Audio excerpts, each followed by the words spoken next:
መላእክትና የሰው ሴቶች ልጆች። በሰው ልጅ ታሪክ እንደ ኦሪት ዘፍጥረት ምዕራፍ 6 እንቆቅልሽ የሆኑና ለመፍታት ያስቸገሩ ክፍሎች የሉም ብል ማጋነን አይሆንም።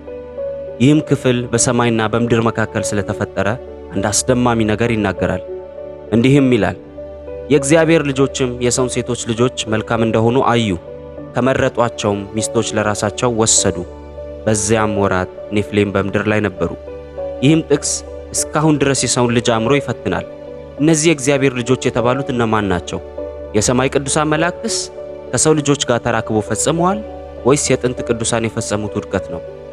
በዛሬው ቪዲዮ እጅግ ስውርና ፈታኝ የሆነውን የመጽሐፍ ቅዱስ ክፍል አብረን እንዳስሳለን። ቪዲዮ እንደሚመቻችሁ ስለማልጠራጠር ላይክ አድርጋችሁ ጀምሩ። እንዲሁም ቻናሉን ሰብስክራይብ አድርጉ፣ የደወል ምልክቷንም ነክታችሁ ቤተሰብ ሁኑ። የእግዚአብሔር ልጆች የሰው ሴቶች ልጆች መልካሞች እንደሆኑ አዩ፣ ከመረጧቸውም ሁሉ ሚስቶች ለራሳቸው ወሰዱ። እግዚአብሔርም መንፈሴ በሰው ላይ ለዘላለም አይኖርም፣ እርሱም ሥጋ ነውና ዘመኖቹም 120 ዓመት ይሆናሉ አለ። በእነዚያም ወራት ኔፍሌም በምድር ላይ ነበሩ። ደግሞም ከዚያ በኋላ የእግዚአብሔር ልጆች የሰው ሴቶች ልጆች ባገቡ ጊዜ ልጆችን ወለዱላቸው። እነርሱም በድሮ ዘመን ስማቸው የታወቀ ኃያላን ሆኑ። ኦሪት ዘፍጥረት 6 ከቁጥር 2 እስከ 4። ማንኛውንም ነገር ስንመረምር ከቃሉ መሆን ስላለበት በዚያ ተደግፈን እንተነትናለን። ኔፍሌም ማለት ምን ማለት ነው? በዕብራይስጥ ኔፍሌም፣ በግዕዙ ደግሞ ራእይንት የሚለውን ከስሩ እንመልከት። ኔፍሌም የሚለው ቃል የዕብራይስጥ ሲሆን ምንጩ ናፋል የሚል ነው። ናፋል ማለት ትርጉሙ መውደቅ፣ መጣል ወይም ከላይ መወርወር የሚል ነው። ይህም ደግሞ እስራኤላውያን ከኔፍሌም ጋር በተያያዘ ሐሳብ የተመሰረተ ነው።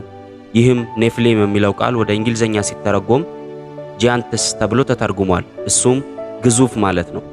የግዕዙን ራእይንት የሚለውን ቃል ስንመለከት ምንጩ ራእዩ የሚል ሲሆን ትርጉሙም ግዙፍ ማለት ነው። በዚህ ጉዳይ ላይ በተለያዩ መጽሐፋት የተለያዩ ሐሳቦች ተሰንዝረዋል። የመጀመሪያው ሐሳብ እንደዚህ ይላል፣ የእግዚአብሔር ልጆች የተባሉት መላእክት ናቸው።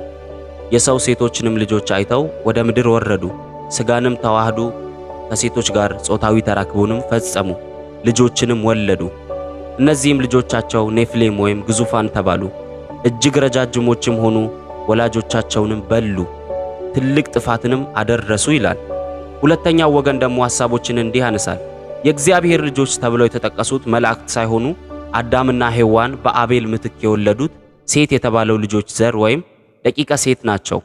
የእግዚአብሔር ልጅ የተባሉትም ራሳቸውን ለይተው እግዚአብሔርን እያመለኩና እያመሰገኑ የመላእክትን አይነት ኑሮ ስለሚኖሩ ነው። ነገር ግን የቃየልን ሴቶች ልጆች አይተው ፈለጓቸው፣ ጾታዊ ተራክቦንም ፈጸሙ፣ ልጆችንም ወለዱ። እነዚህ ልጆችም ኔፍሌም ወይም ግዙፋን ተባሉ። ግዙፋንም የተባሉት ትልቅ ስለሆኑ ሳይሆን የኃጢአታቸውን ትልቀት መለኪያ ነው የተሰየሙት ይላሉ። ወደ አንደኛው ሐሳብ ስንመለስ መላእክት ከሰው ሴቶች ልጆች ጋር ሥጋዊ ተራክቦን አደረጉ የሚለው ሐሳብ ምንም እንኳን የሚከብድ ቢሆንም ብዙዎች ይደግፉታል፣ ይስማሙበታልም። መስማማታቸውን ባዶ አልቀረም። መረጃን አገኘን። ከአምስቱ ሙሴ መጽሐፋት መካከል ካለው ኦሪት ዘኍልቍ ምዕራፍ 13 ላይ ተጻፈው አንዳች ነገር መረጃ ይሰጠናል። እግዚአብሔር ለሙሴና ለእስራኤላውያን እንዲህ ብሎ አዘዛቸው። ከየነገዱ አለቆች ወስዶ 12 አለቆችን ወደ ከተማው እንዲሰልሉ ላኩ አላቸው። ሄደው ሰለሏቸው። ከ40 ቀን በኋላም ተመልሰው መጡ። 13 ከቁጥር 32 ላይ እንዲህ ይላል፣ ስለ ሰለሏትም ምድር ክፉ ወሬ ለእስራኤል ልጆች እያወሩ እኛ ዞረን የሰለልናት ምድር የሚኖሩባትን ሰዎች የምትበላ ምድር ናት። በእርሷም ዘንድ ያየናቸው ሰዎች ሁሉ ረጃጅሞች ሰዎች ናቸው። በዚያም ከኔፍሌም ወገን የሆኑት ኔፍሌም የኤናቅ ልጆች አየን፣ እኛም በዓይናችን ግምት እንዳንበጣዎች ነበርን፣ ደግሞም እኛ በዓይናቸው ዘንድ እንዲህ ነበርን አሉ። ልብ በሉ፣ እዚህ ጋር ኔፍሌም የሚለው ቃል ከዘፍጥረት 6 ቁጥር 4 ቀጥሎ እዚህ ቦታ ላይ ተገኝቷል። ለማስታወስ ያህል እንዲህ ይላል፣ በእነዚያም ወራት ኔፍሌም በምድር ላይ ነበሩ። ደግሞም ከዚያም በኋላ የእግዚአብሔር ልጆች የሰው ሴቶች ልጆች ባገቡ ጊዜ ልጆችን ወለዱላቸው። ከእነርሱም በድሮ ዘመን ስማቸው የታወቁ ኃያላን ሆኑ።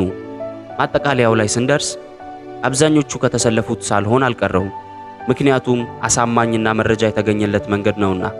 በዚህ ሐሳብ ስንቶቻችሁ ትስማማላችሁ? ሐሳብ አስተያየቶቻችሁን በኮሜንት አስቀምጡ። እንዲሁም በቀጣይ እንድዳስሳቸው የምትፈልጓቸው ነጥቦች ካሉ ሐሳባችሁን በአስተያየት መስጫ ላይ ማስቀመጥ ትችላላችሁ። መልካም ጊዜ ይሁንላችሁ። መጽሐፍ ቅዱስን እንወቅ።